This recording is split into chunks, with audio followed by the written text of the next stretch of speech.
आज हम न्यूमरोलॉजी के एक महत्वपूर्ण हिस्से के बारे में चर्चा करेंगे, जिसे हम लोसो ग्रिड कहते हैं।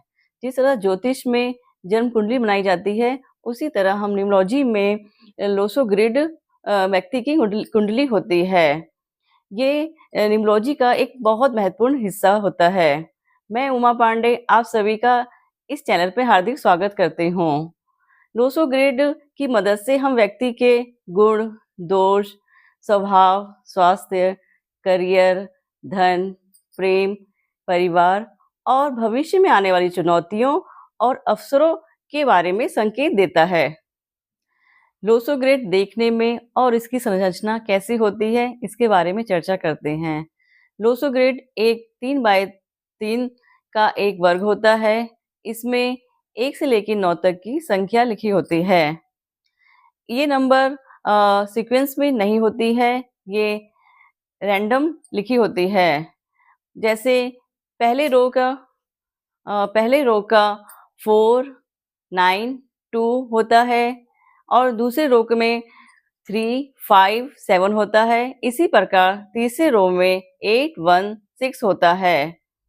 ये नंबर इस तरह से व्यवस्थित किए गए हैं कि इसको आप किसी भी रो के नंबर को अगर हम टोटल करते हैं तो 15 होगा, किसी भी कॉलम का नंबर हम टोटल करेंगे तो भी 15 होगा और किसी भी डायगोनल का हम टोटल करेंगे तो भी 15 होगा।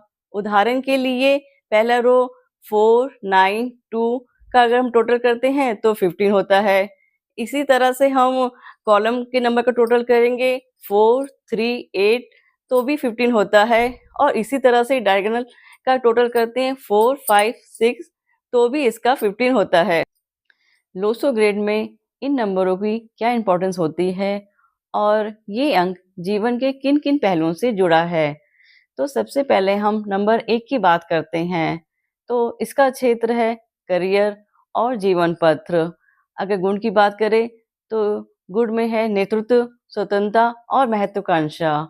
चुनौती की बात करें तो अहंकार और जिद्दीपन और इनका स्वामी ग्रह सूर्य होता है। यहीं पे हम नंबर 2 की बात करते हैं तो इसका क्षेत्र है रिश्ते और साझेदारी। गुण सहयोग, संवेदनशील और शांति। चुनौती है निर्भरता और अनिश्चितता और इसका स्वामी ग्रह चंद्रमा होता है। अब हम नंबर 3 की बात करते हैं तो इसका क्षेत्र है संरचनात्मकता और संचार। गुण है उत्साह, आशावाद और कलात्मकता। चुनौती की बात करें तो अधीरता और अस्थिरता। इनका स्वामी ग्रह है गुरु। नंबर 4 के क्षेत्र की बात करते हैं तो क्षेत्र है स्वास्थ्य और घरेलू शांत सुख। गुण की बात करें तो अनुशासन, स्थिरता और व्यवस्था। यहीं पे हम चुनौती की बात करें तो चुनौती में है जड़ता और रूढ़िवादिता। इसका स्वामी ग्रह राहु है। 5 की बात करें तो इसका क्षेत्र है संतुलन और ऊर्जा। गुण की बात करें तो परिवर्तन, स्वतंत्रता और साहस। चुनौती की बात करें तो चुनौती में है असंतुलन और अशांति।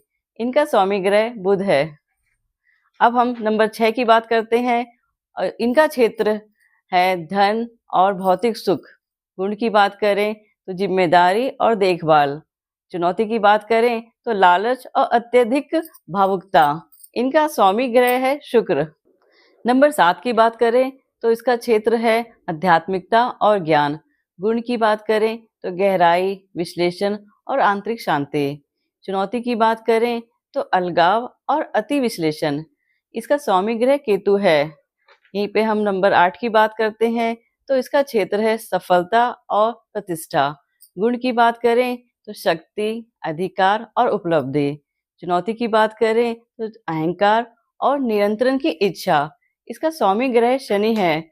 अब हम नंबर 9 की बात करते हैं तो इसका क्षेत्र है आध्यात्मिकता और मानवता।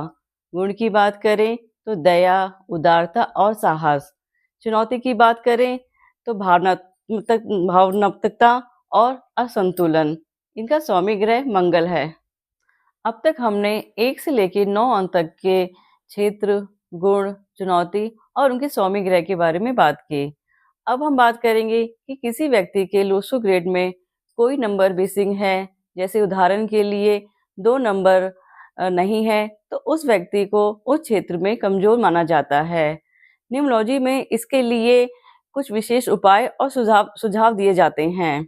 इसी तरह से यदि किसी व्यक्ति के लूसो ग्रेड में एक नंबर 1 से अधिक आता है, जैसे एग्ज़ाम्पल के लिए 3 नंबर 2 या 3 बार आता है, तो वो व्यक्ति उस क्षेत्र में अधिक प्रभावशाली होता है। तो ये थी लोसो ग्रेड के बारे में कुछ जानकारी। बाकी की जानकारी मैं आपको नेक्स्ट वीडियो में दूँगी।